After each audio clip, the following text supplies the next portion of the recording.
Good afternoon. It's been a while since I've done a recording for you, but I wanted to make sure I covered details about the major essay that is coming due. Hopefully you received the email. The due date has been altered from Sunday, November 28th to Tuesday, November 30th. So that gives you a couple extra days. I thought with Thanksgiving, some of you may be a little preoccupied, maybe traveling, not have an opportunity to complete the essays you would like to. You still do have the reading quiz that must be taken by Sunday evening, the 28th. Remember, when you take your reading quizzes, please do use the textbook. But for the essay, we pushed it off just a couple of more days. We're going to discuss this essay and go over some of the details and try to explain a little bit more what I'm looking for so you'll understand how to approach this during this next week. First, you'll go to the module that says Major Essays. Open it, as you see here. And then the assignment itself is here under Major Essays. Click on that, and it will open. I have just updated it so that the due date is current. So you'll see this is to select a topic from one of the 10 that are listed here. And these 10 topics do cover details that are involved in chapters 9 through 14. Your essay should have a sharp focus, offer specific details. It will involve research, and it should be approximately 1,000 words in length. I do expect you to show the hallmarks of good writing. As it notes in the syllabus, the essay should be treated as a formal writing, which means you will use formal style, development, and details. Use correct grammar and mechanics. You should proofread carefully to avoid any errors in punctuation, mechanics, and grammar. Should offer a commentary on the topic. The 1,000 word length is a length that I believe that you can do an adequate job. You may want to go further than that. Do not be any less. The essay is to follow MLA standards, which means double spacing, proper citations, and we'll look at some of that here in a moment, how that looks. And it is due by Tuesday, November 30th. The different topics involve issues that were brought out in each of the individual chapters, 9 through 14. Legends that were brought out in the early chapter. We had talked about the different figures, the idea of Beowulf, the Song of Roland, the different stories that presented figures that were bigger than life, if you will. And I ask you to think about those figures and what they are meant to represent, the morals, the values, the ideals of a particular culture and time. And I ask you to think about the superhero movies that are popular currently. One just came out a few weeks ago, The Eternals, another Marvel movie. And I ask you to think about this issue about heroes, heroines, and what they are representing in the Middle Ages with those figures and currently. How are those figures currently reflecting the morals, values, and ideals of our own society, the world now? And how do they compare to the ones of the Middle Ages? So that's what you get to write about here. You are expected to discuss details from our textbook and other sources, which means you do some research. The second question focuses on a couple of figures who give very little in your textbook, but really are fairly important. Scholastica, who was St. Benedict's sister, and St. Bridget of Ireland, who's also worshipped in various areas in the European continent, in England, as well as Ireland. And I ask you to select one of these figures and do some research on her. Why is she so significant? Why is she so important? What does she represent? Both these lived a monastic lifestyle, but we generally think of monasticism as being more male-oriented as opposed to being one that women would pursue as well. And I ask you to look at what these women did in their lives, one of them, and how that helps us to understand more about monastic life. So again, research on one of these two figures. They're both very important. The next question talks about architectural style, Romanesque and Gothic style, and how they compare. We have quite a bit about the Gothic cathedrals and their urban origins and why they're built within cities. And the monasteries are built typically elsewhere so that you have more of a rural setting for those structures and those communities. I ask you to compare those and discuss them. I ask you to look at the design of the Gothic cathedrals as compared to the Romanesque style and what that style is. So again, you can use evidence from our textbook and elsewhere to support your discussion.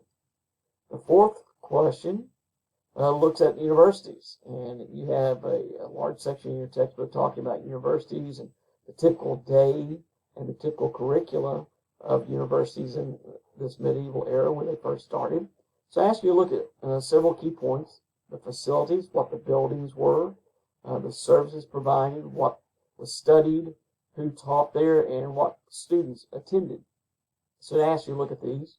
You can go back and look at the listed curriculum of the medieval university, and of course you can think about what colleges currently require as courses that students must take, and ask you to discuss comparison there, and also to discuss why are these courses being required, and should they be today, and use again specific details.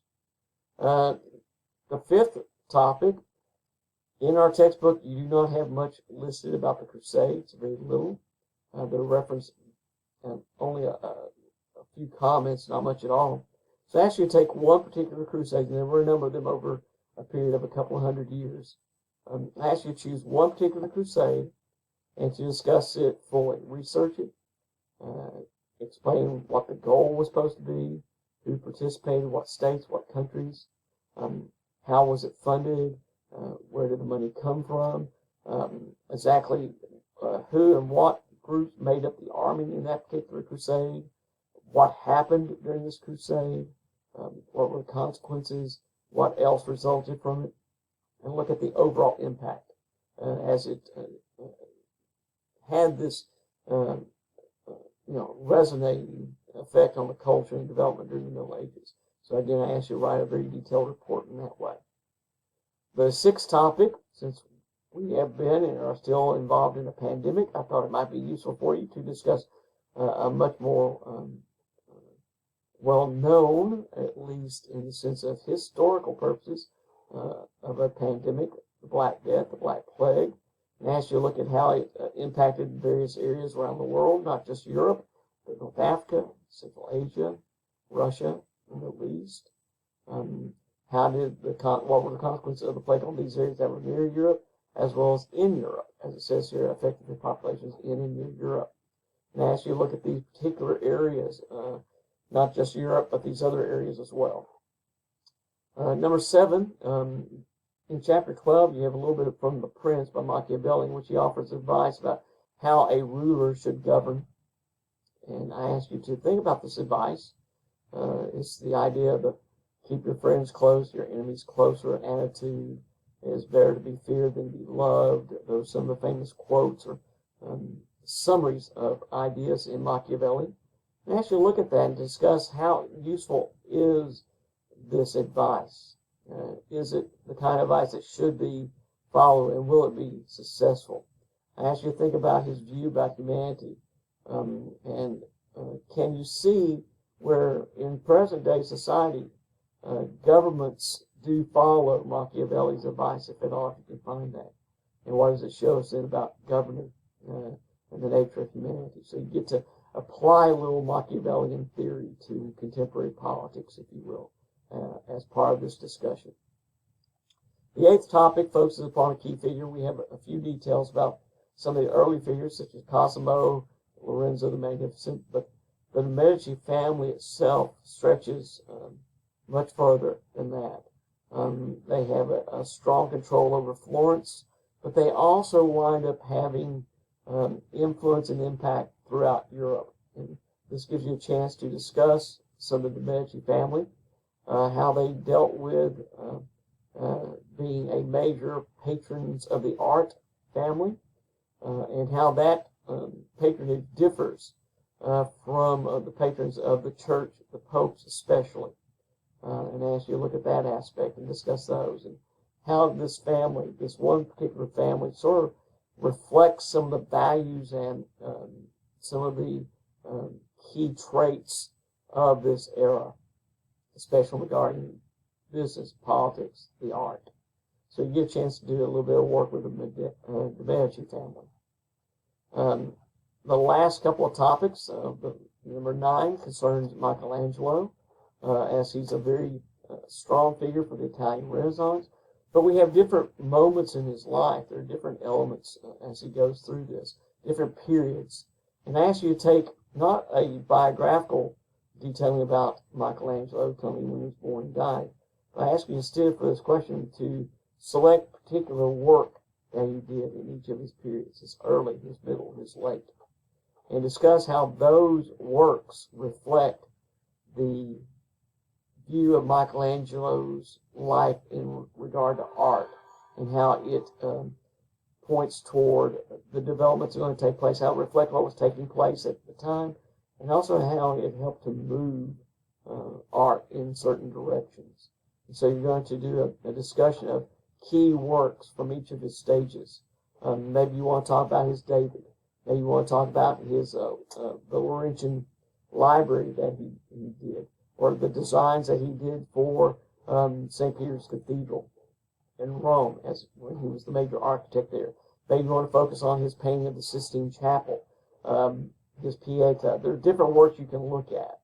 And it says sculpture, but you can also open it up to art and other forms, including architecture, to discuss that view about Michelangelo as you really look at key works by Michelangelo and what those works reflect about Renaissance art and sculpture and architecture.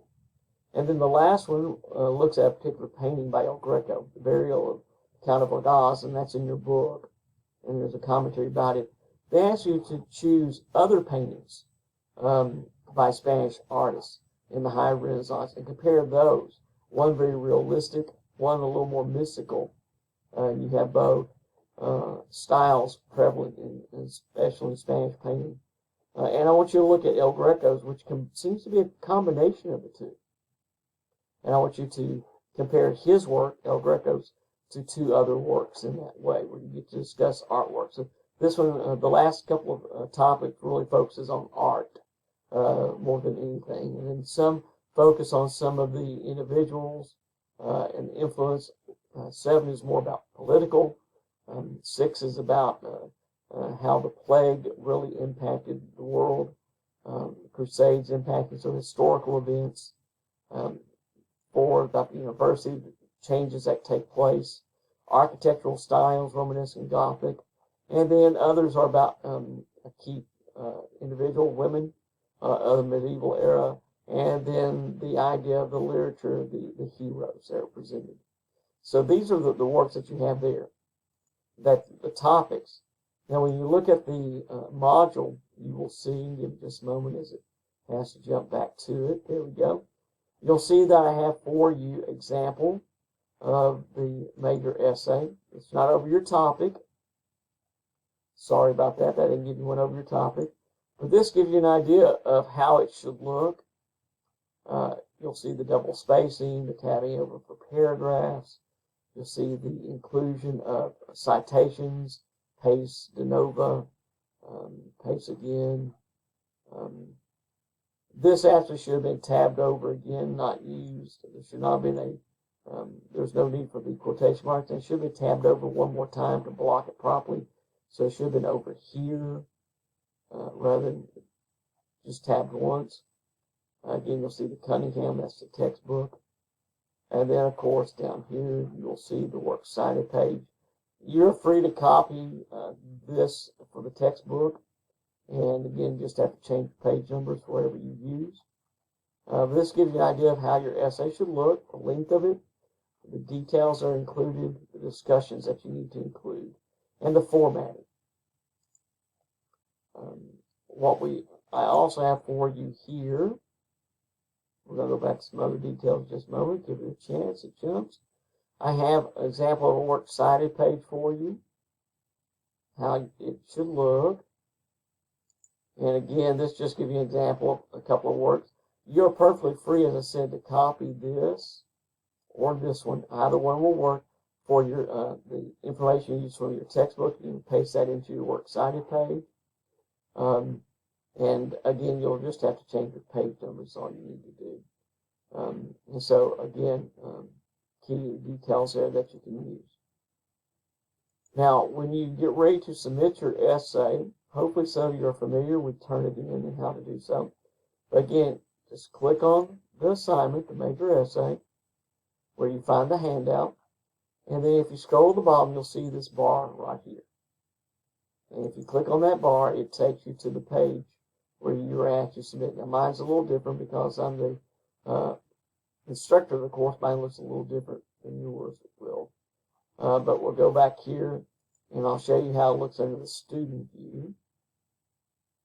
Give it a moment as it's here. Yeah, I have to scroll back up and get to the student view.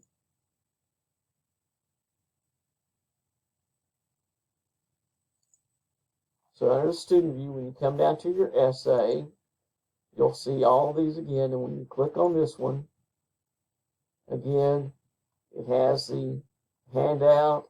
Scroll down past the handout.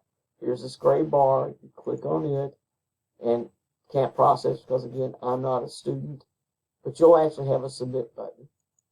So you'll know how it looks. I'm going to change that off again and go back here. If you're unsure how to use Turnitin, there is a video here. This is not from TVCC, it's a professor from a different college, but he goes through how to do so. And again, literally the video is less than 6 minutes, and he walks you through how to submit an assignment to turn it in through Canvas. And so you can watch that one for the explanation. I also have for you, if this will work, here we go.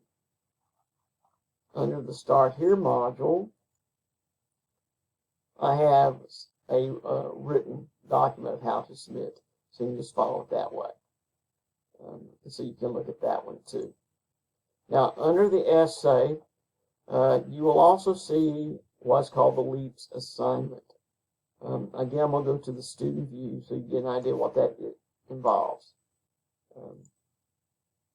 The LEAPS assignment is not a graded assignment. It's actually a second submission of your essay. LEAPS, as it says here, the uploader's account, it's used by the college for research purposes. All it's for. Literally goes up here and sets in Canvas, and then somebody from our distance learning group will come in, and it's called harvesting the assignment to go put into a file and be used for expectations. All I will do after I grade your essay, I come in and I click on this rubric. And did you meet expectations? That means did you make a 70 or better on the essay because you showed critical thinking skills, communication skills, social responsibility. Each of the topics reflects some of that, and personal responsibility. The idea about doing your work and getting it submitted. And so I just click on the rubric in this way. The way you upload it is you click Start Assignment. It'll ask you to find your file, which you'll already have on your computer because you'll have already completed your essay and uploaded it. And you simply upload file, you find it, hit submit, and you're good. You don't have to do anything else. So again, it says it's due December 1st, but it's actually open through Saturday, December 4th. Because you have to go through this one and have to do this a second time, I will be offering, it's not a graded assignment, counts 0 points, you'll see right up there. I do give you a 5-point bonus on your final exam, though, that went over chapters 20 through 23 for submitting this. So again, the LEAPS assignment is a separate submission of the essay. So when you go to your, there you go, clear it off. Okay. When you go to your module for the essay, you click here, and then scroll down to the gray bar to actually submit the essay for a grade. You go to the LEAPS assignment to submit it simply for the purpose of research for the school. That's all it's for. So again, that's about the essay, the topics that you need to look for, how to submit it, and examples of how it should look when you write your essay. Now, to find the information, the best place to go will be here to the library resources. And if you click on that, it'll call these up. You can start here, for instance.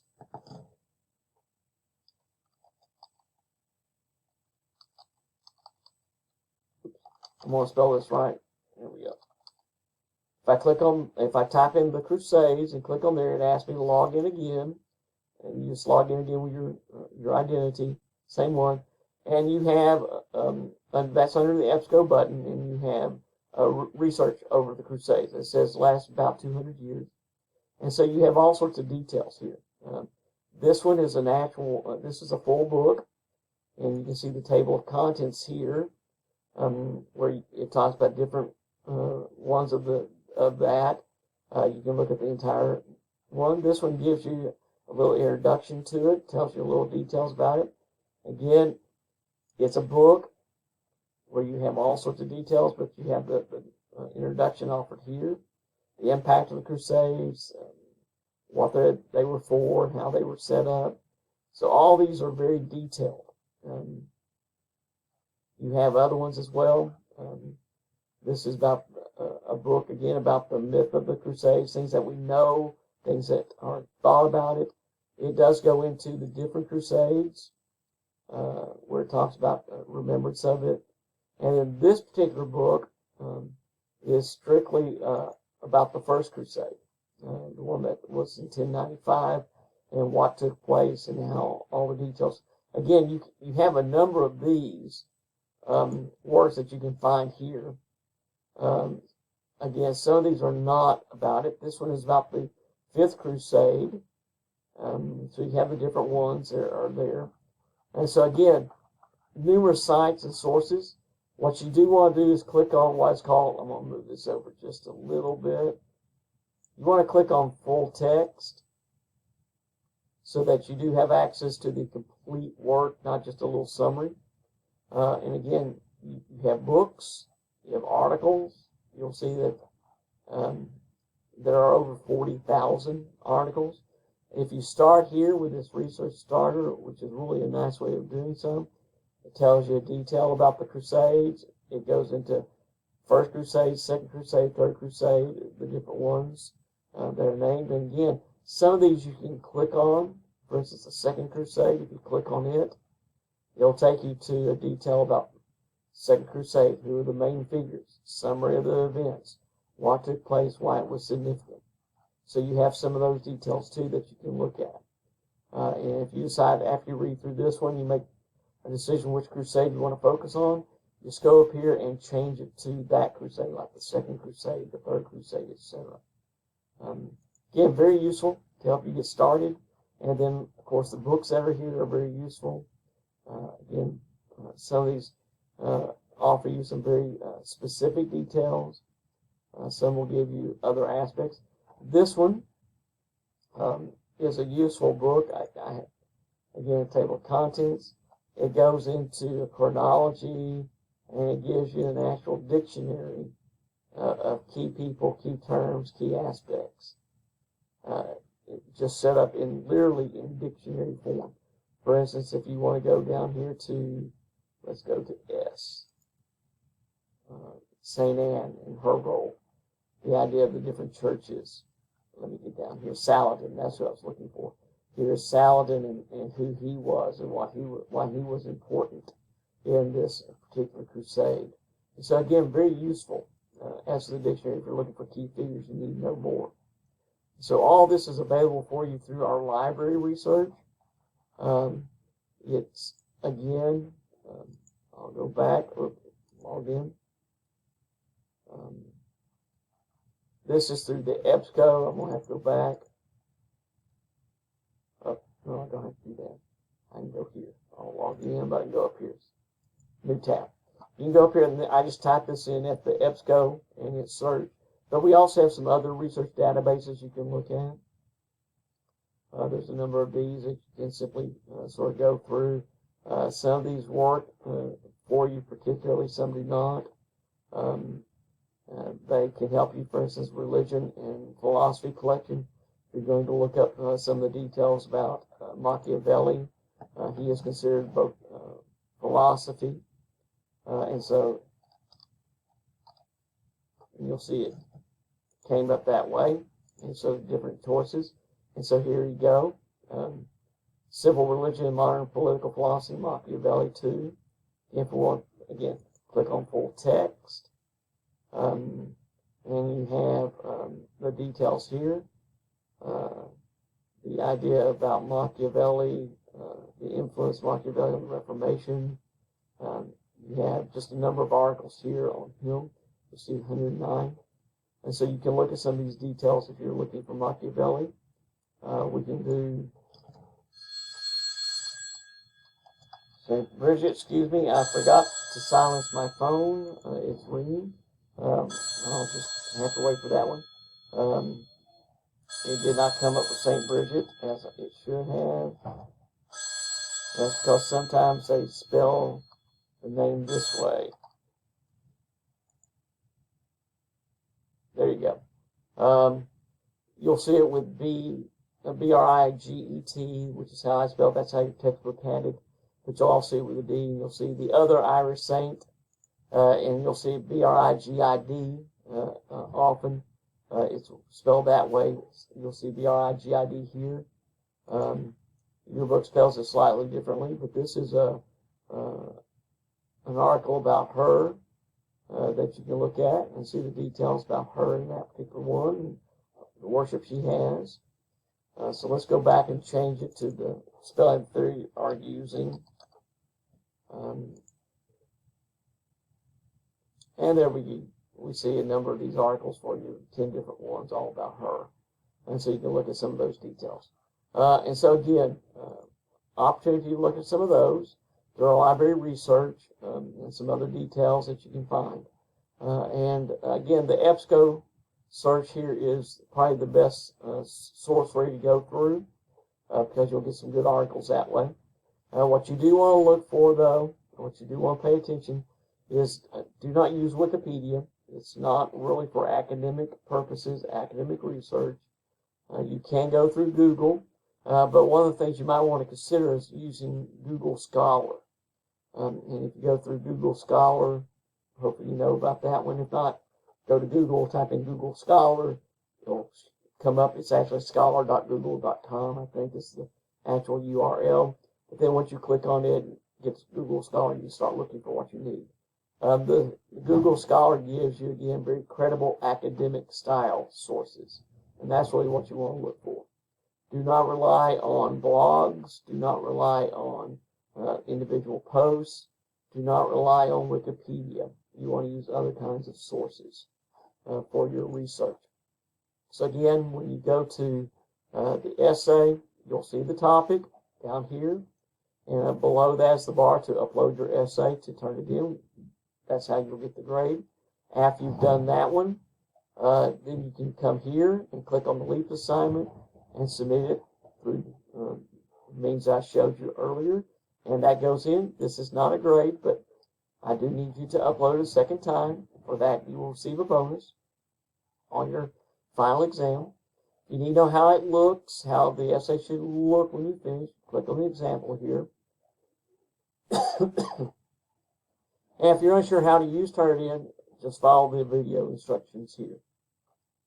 Hopefully everything's going well so far. If you do have any questions, please let me know. As you start with Chapter 15 and 16 and 17, please recognize that you do have a reading quiz coming due. We do not have much time left overall. In this semester, you're going to be moving through 18 and 19 soon, and then 20, 21, 22, and 23. Before we know it, we're going to be through it.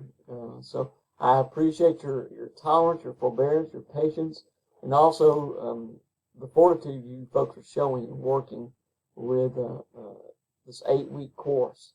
I know it can be challenging. I'm going to be posting this. I'll send you an email. I'm going to post this under the essay module, so it'll be located there for you to look at. Again, if you do have any questions, do not hesitate to let me know. Email me. For the next few days, I will not be in the office because of our Thanksgiving break, but you are perfectly free to send me an email through Canvas or through the TVCC email, and I will be checking that periodically, and I'll respond as quickly as I can. Again, good luck with the essay, good luck with the reading quiz, and I hope you do have a happy Thanksgiving.